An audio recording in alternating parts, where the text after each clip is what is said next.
Greetings, my name is Walter Mason and welcome to the Universal Heart Book Club. This is Stephanie Dowrick. Hello, Stephanie. Hello. And this month we're talking about a couple of quite fascinating books which share a theme. And my book is The Monks and Me by Mary Paterson. And Stephanie, this is a book which I know you'll be fascinated in because it's an account of 40 days spent living with the very famous Vietnamese Zen Buddhist monk Thich Nhat Hanh at his monastery in France called Plum Village. And it's a fascinating account of one woman, an American woman, who goes to stay at this very, very foreign sort of surrounds in a circumstance that she is not familiar with. So she's not already a practitioner? No, and she's gone there for some very personal reasons. Her father has died, and she dealt for a long time with his dementia, and she herself has been through a lot of relationship problems, I guess you could say, and she finds herself in this place. And what I love about this book is she quite naively thinks that it's going to be filled with self-realized masters, but she quickly realizes that it's filled with human beings. Yes. And that's part of what makes this book so fascinating, in that she's encountering all these quite troubled people, people who are having fights with each other, and people who are dealing with the same sorts of problems that she is.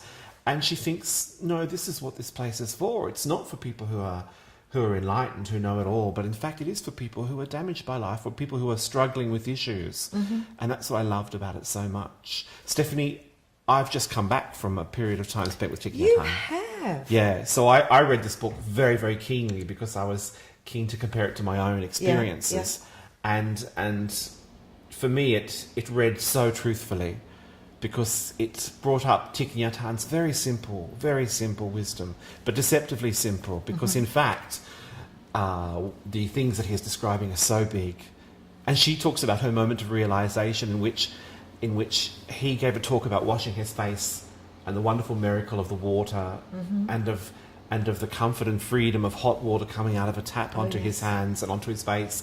And it was that very simple thing that made her realize something, a spiritual realization, I guess you could say, an enlightenment moment. Yeah. And I thought that's so Thich Nhat Hanh. It's absolutely simple and yet absolutely profound. Yeah. And life-changing. I mean, that's one of the things that you and I share, is this incredible love for Thich Nhat Hanh. Yes. And I think that we have both been so influenced by him in our own conduct and the possibilities for the way in which we conduct ourselves as we move through life. And that's his great strength, isn't it? That he really brings us to the simplicity of everyday life and really transforms what we would think of as the banal into the sacred. Yes, and did she experience it like that? Absolutely, yeah. And in a way it's interesting too, because it's kind of a reading journal as well. She's seeing the man in question, she's doing the spiritual practices, and she's also reading his books, and she's commenting on the books and the things she's realizing through the books, and the things she's realizing through the encounters. So it's such an interesting process. I really enjoyed the book. Oh, well, I'm going to read it. I'm going to read it straight away. As soon as we've finished, I'm going to grab your copy and read it. I will be very, very engaged with it. Yeah. And one of my favourite Thich Nhat Hanh books, Walter, is Living Buddha, Living Christ. Yes, it's a wonderful book. I think my very favourite Thich Nhat Hanh book is probably Pieces Every Step. But I love Living Buddha, Living Christ. So that's a really nice segue, because my book is called Unapologetic. And I imagine that it's got a very different tone from yours, but it's written by a British writer called Francis Spufford. I think his name is Spufford. Yes. And it's a very witty, very engaging book, which is quite unapologetic, about Christianity from a very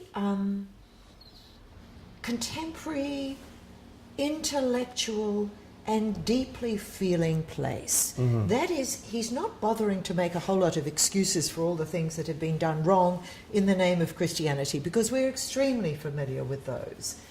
But what he's trying to do, and what I think he absolutely succeeds in doing in this book, is to really take us into the heart of the experience that is allowed to someone and for someone and with others who feel that for them Christ is the teacher. And I was very, very moved by it. And he's a very witty writer in that really sort of upper-class English kind of way, you know, with quite a lot of swearing and quite a lot of profanities more generally, but really sort of bringing it into a very conversational style. And yet there's a chapter, well, there are a couple of chapters that were absolute standouts for me. One is about the experience of sensing the divine, which of course doesn't happen all the time, and he makes it really clear that it doesn't happen for anyone all the time, but using one's senses, one's intuition to experience the divine. I found that immensely moving because it is so difficult to put into language. It usually takes poetry to begin to put it into language, or music. And he talks a little bit about music also in this book.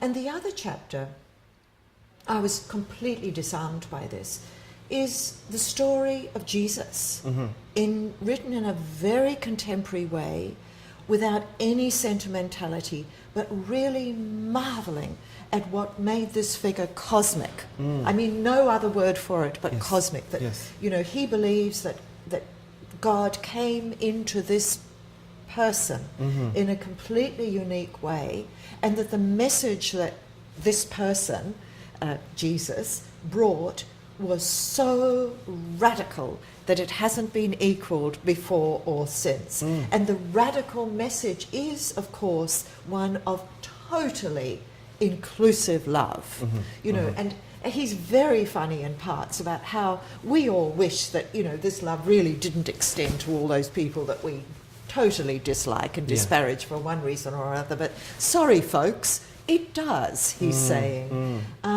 He's also really very funny about the new atheists who've had so much, you know, airspace, the sort of Richard Dawkins and Christopher Hitchens of this world. And at one point he says, you know, I'm not making a Richard Dawkins responsible for everything ghastly done by atheists, including Mao. And I thought, well, that's very good, because anybody who stands up and says that they're a Christian or have Christian beliefs runs the risk of being really quite outrageously ridiculed. And it's also assumed that you're either very fearful, or that you're, you know, quite stupid. Or that the Christ in whom you believe, or the God in which you believe, is a very sort of childish version. And he counteracts that. Look, I thought it was a wonderful book, and I'm going to recommend it not just to you, Walter. I'm confident you'll love it. But anybody who's listening to this, I want to really urge you to read this book. It's immensely readable. It's funny in ways that you would not predict, but it's also deeply thoughtful, and it's very much for people thinking about religion now. So, you know, whether you're a Christian or whether you're not a Christian or whether you have any interest in it or not, Christianity is still very dominant in Western culture. Central to our culture. It's central. So thinking about it in a more intelligent way, in an unapologetically intelligent way, I think is a wonderful thing. And I was very excited from beginning to end with this book. Oh, it sounds fascinating, Stephanie.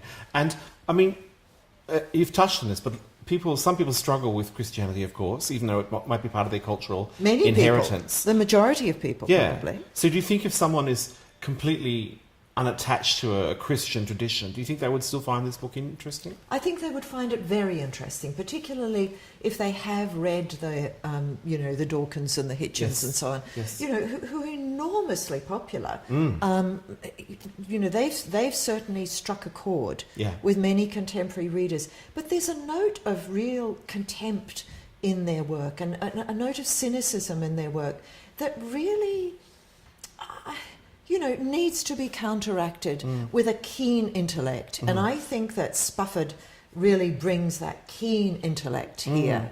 I was exhilarated by it in parts. Oh, it sounds fascinating. Absolutely. So, 2 marvellous books this month. Francis Spufford's Unapologetic. And Mary Paterson's The Monks and Me. And we'll both be writing our reviews, of course, and we would love to have your comments. So see you next month. Bless you.